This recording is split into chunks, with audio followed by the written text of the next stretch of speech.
Freedom fighters have been humiliated with garland of shoes. The historic residence of Bangabandhu Sheikh Mujibur Rahman, the Bangabandhu Memorial Museum at Dhanmondi 32 has been attacked and demolished in phases. This is not random violence. This is an attempt to erase the spirit of the liberation war from Bangladesh. Mohammad Yunus himself spoke of pressing a reset button to whip away the country's previous history. They want to erase the liberation war, they want to erase Bangabandhu, they want to rewrite Bangladesh against the foundation on which it was born. Convicted war criminals have been released, militants and top terrorists have been freed. Even after a state election brought the BNP to power, the situation did not change. Bangladesh remains gripped of fear, terror, depression, economic hardship, and deep insecurity.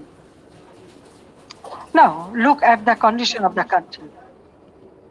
The progress we built has been destroyed, and ordinary people are paying the price. GDP growth has fallen to 2.22% compared with 6.80% during the Awami League government.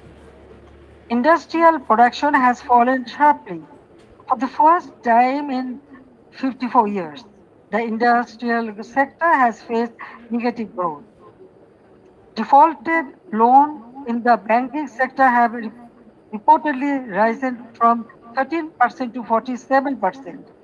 Poverty has increased from 18.60% to 46.8%.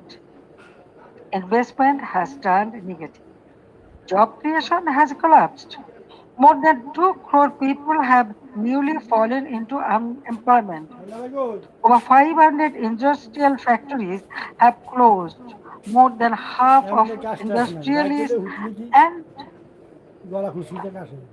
business owners are either in prison or forced into hiding.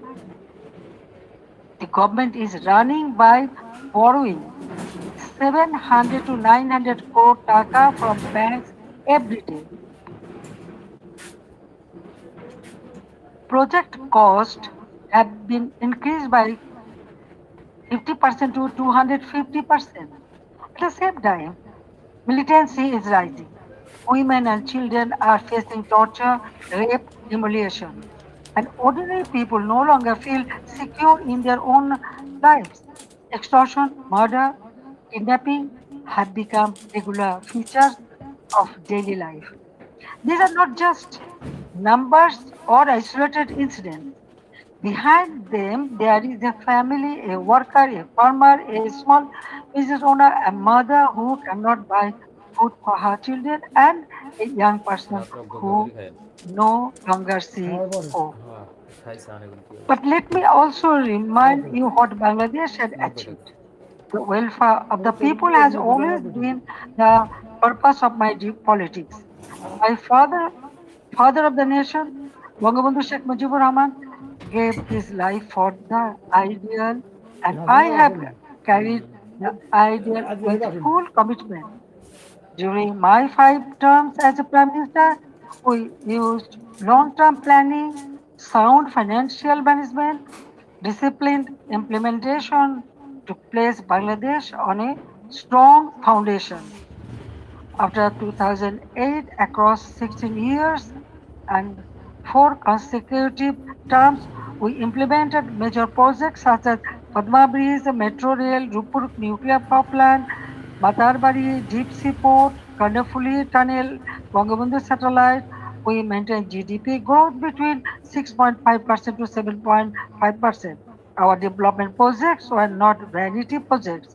They were part of building national capacity. Our social programs were not charity, they were investments in human dignity.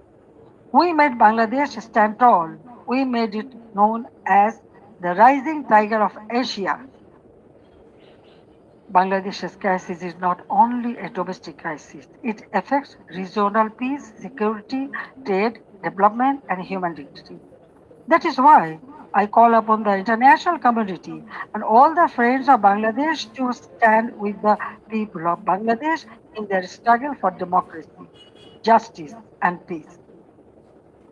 A stable Bangladesh matters for South Asia, for the Bay of Bengal, for development partners, and for all countries that believe in democracy, rule of law, and justice. The next decade can be a decade of recovery and renewal, but only if democracy is restored and the people are allowed to decide their own future. That is why I make these demands clearly. The ban on the Awami League must be lifted, political prisoners must be released, false cases must be dropped, freedom of speech must be restored, media freedom must be protected, judicial independence must be guaranteed. Law enforcement agencies must serve the people, not those who use power for revenge. These are not demands for one party only. There is necessary steps to save Bangladesh. Whatever fate awaits me, I will return to my people.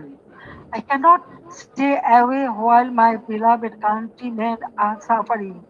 I know I may be detained, I may be sent to prison, they may try to enforce verdicts issued in fabricated cases, but fear cannot decide my duty to the people. My life moved beyond calculations of personal safety long ago. In 1971, I was in imprisonment with my mother. My son, Joy, was born in captivity. In 1975, I lost my family. I spent 6 years in exile. After returning home, I fought against military ruler, dictatorship, and political conspiracies. There were 19 assassination attempts against me. Even the grenade attack of 21st August 2004 could not stop me. Therefore, I am not worried about my own future. I am worried about the future of Bangladesh. I want to return because the people deserve security, development, prosperity, and peace.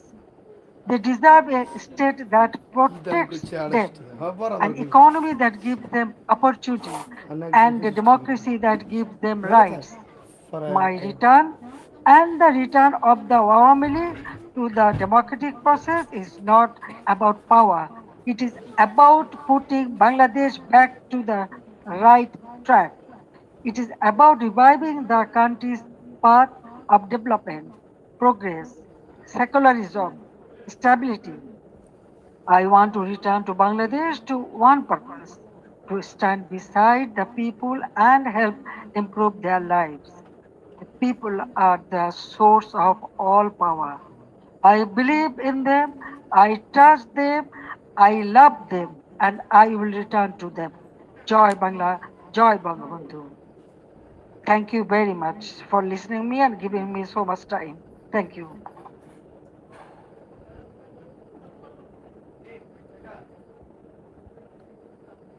For side input, and I would request you please to take a couple of questions from our colleagues before you go, and then we can direct the question to some other people. Venkat, please. I'll just give me Venkat. Wait for the mic, and we'll give priority to our members. Then I'll give you. Just let me just. Thank you.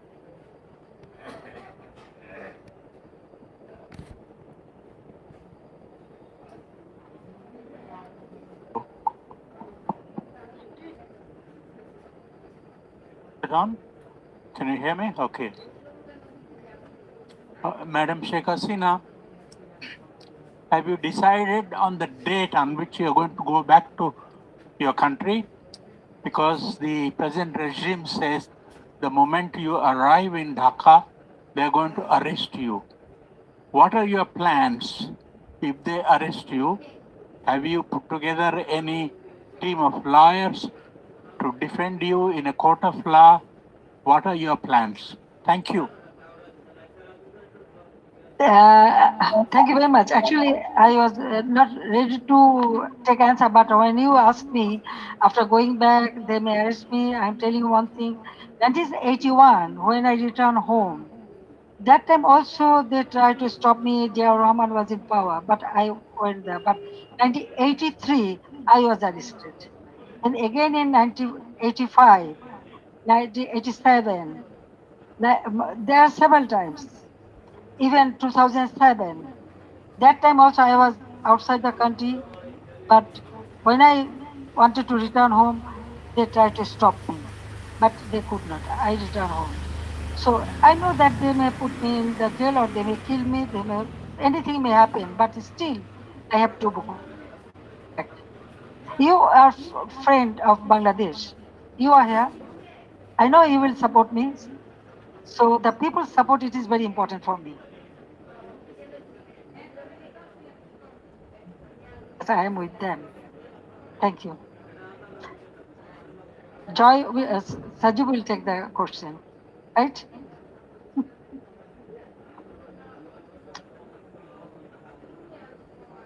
I hope Madam Hasina can answer this question. Sajib is a US citizen. The US ambassador to India has recently visited Bangladesh and expressed his confidence in Mr. Tariq Rahman's leadership. And Sajib is, of course, I'm aware that you have dual citizenship. Bangladesh as well as the US. But how do you view the US ambassador's remarks and his support also offering further deepening of trade relations with Bangladesh? And also, you said, Sajib, that Bangladesh runs the danger of becoming another Pakistan. But you are aware that one two countries, the country of domicile, the United States, under President Trump, has a particularly close relationship to Pakistan and is now building one with Bangladesh. So, should Madam Hasina return, how do you intend to, where do you see the future of relations with the United States? Thank you. Thank you for your question. Look, the United States has its own goals. Yes, this is I'm a dual citizen. What Ambassador Gore's remarks, they are simply diplomatic remarks. That those are standard things any diplomat is going to say, and the current U.S. administration, their focus is on trade. They are not focused on democracy, human rights, any of that. Their focus is to increase trade with the U.S. No matter what. So.